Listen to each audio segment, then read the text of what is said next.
before he's closed? On the webinar, I noticed that people can ask questions there. If you'd like to, on the webinar, raise your hand, we can activate your mic. I see that Gil has posted a question there, EK. He said, we might note at an appropriate time there are 49 data sets submitted in the licensing pipeline, though our demonstrations only focus on one or few. That's an excellent point, Gil. We have been focusing on bringing more content to be made broadly available to the community. We have a number of groups that are in the process now of doing this, and we're developing a plan about the right ways to distribute that content. So it's something that Brian Athey and Sherry Cow are working on. I'm sorry, and Sirimon Osharon are working on the content committee. And so if you have questions about that, those are the right people to talk to. Yeah. EK? Okay. Here's one question. It is an amazing accomplishment so far. I was wondering, all the developers that have contributed, has it all been a labor of love, or has there been any salary support for development done? Yeah, well, developers do have the income, right? Otherwise. Does it come from the foundation? No, they all come from different organizations, different projects. Okay. Foundation have no money at all. So the member, or like how is that happening? Developers are devoting their time. EK, could you repeat the question that's being asked so those who are on the GoToWebinar can understand what you're responding to? The question is, the questioner is really impressed by the progress. She was a little bit down, questioning about how the developer be funded. Foundation gives them the money. My answer is no. Foundation don't provide any salary to the developers. Developers paid by each organization. Let me see if I can add a little bit more clarity to that as well. I think this is a really unusual aspect of the tranSMART community. Most open source communities have volunteers that do a labor of love, and the fact is, a lot of what we get at the foundation level is in fact volunteerism and people working as a labor of love.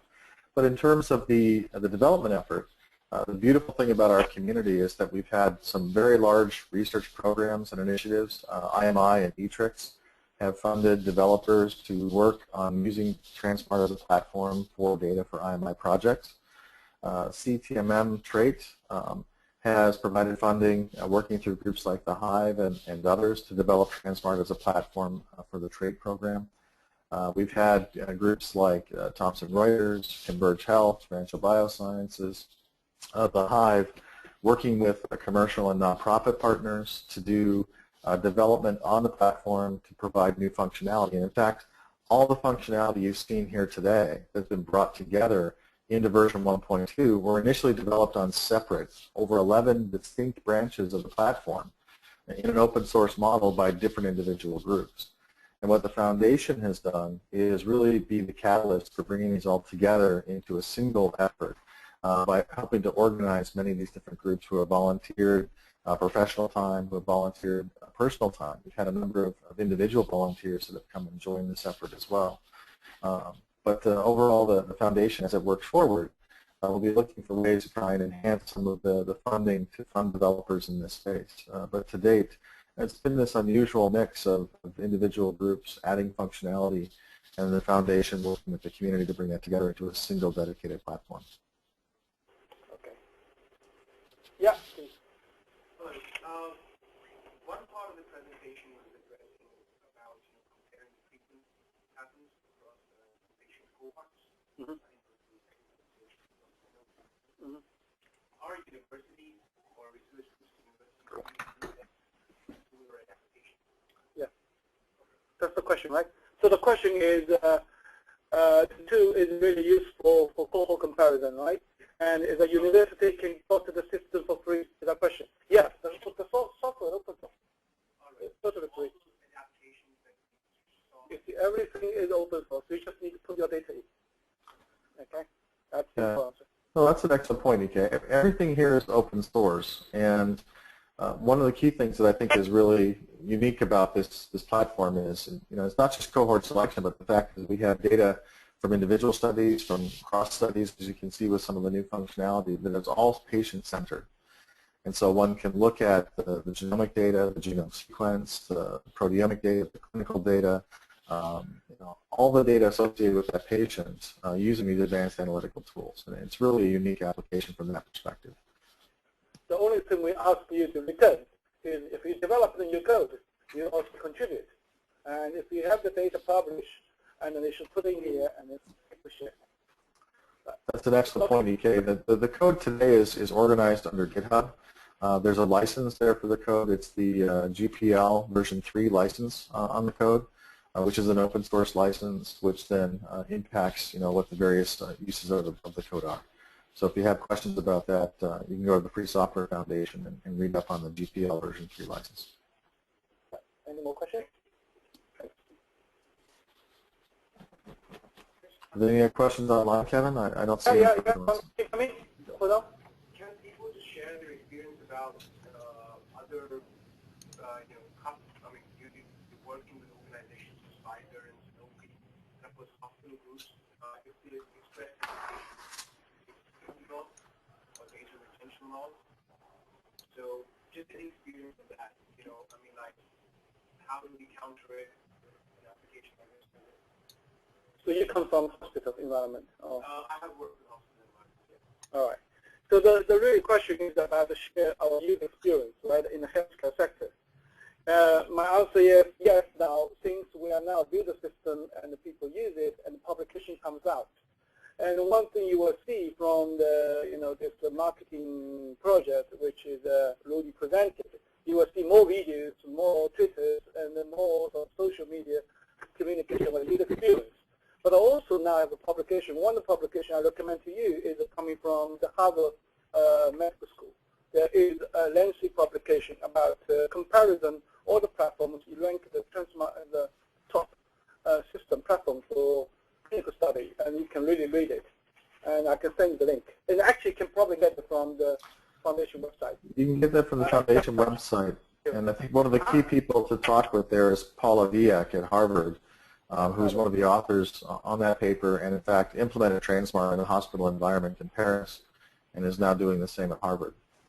Yeah, it's the big sort of the healthcare deployment, which Harvard now uses database. So from a data retention and data security aspect, the hospital is finding it. Yeah. If you really want to have the security expert, these people, the real job, you can talk to him, right? He did all the security for tranSMART. Yeah, please. Question about how once you have data into one of these tranSMART installations, is that data then portable? Can you export it and take it to another tranSMART installation? Yeah. So as you can see, we do have an export function here, and export to the system like Galaxy, like Excel sheets, but also you can export to another tranSMART system. But how is it the whole study? In touch study, okay, the answer. So I'll answer that.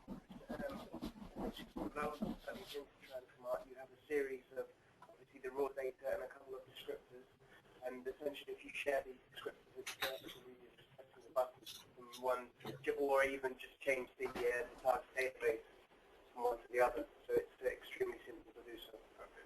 So the study was typically funding. They have data in tranSMART. You could then package up that complete data set and pass it on to someone else. Yes. Yeah.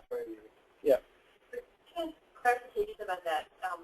So I love that idea, and that was the idea of I2B2, but there was an interesting discussion on the users group list not too long ago about that's good in theory it works, but if you don't use the same terminologies, then it gets, or the same data model, it gets tricky. So when we saw the demos with things like asthma as a diagnosis or COPD, is that taking from a standardized terminology, or was that a standardized terminology used? Okay, so the CDIS is the terminology model, right?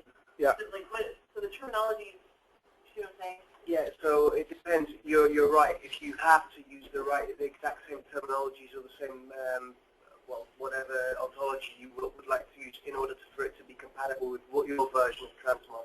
Right. Otherwise, the descriptors are based on the terminology used in the particular instance.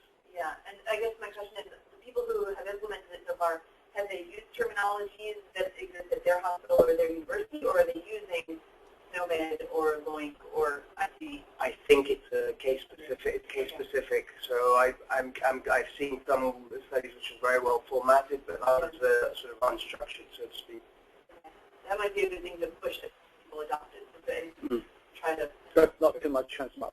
Yeah, one of the goals of eTrick is to help with that. So, that's a service project. Yeah.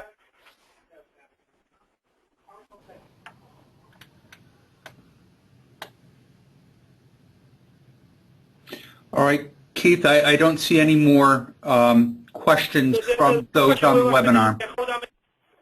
Hold on a second. We'll answer one question. Yeah, Okay.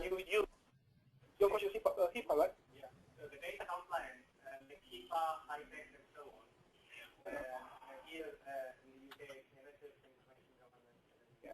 So they're all incorporated in tranSMART, auditing and so on. Yeah. At this moment, my answer is you may give more detailed answer. My answer is tranSMART now is really in the clinical study side for pharmaceutical for translation research. We haven't done too much linked to the patient records. So the HIPAA thing was not really too much our concern. But it will be when we start to really get into the patient records and that level. And then you do hit the HIPAA wall. We are on the other side of the wall. Okay? So to repeat the question, the answer was, the question was, is HIPAA rules and what patient data privacy integrated into the platform, and you heard the answer. Yeah. Okay, so Keith, up to you then. Fantastic. Thanks, EK. Kevin, do you want to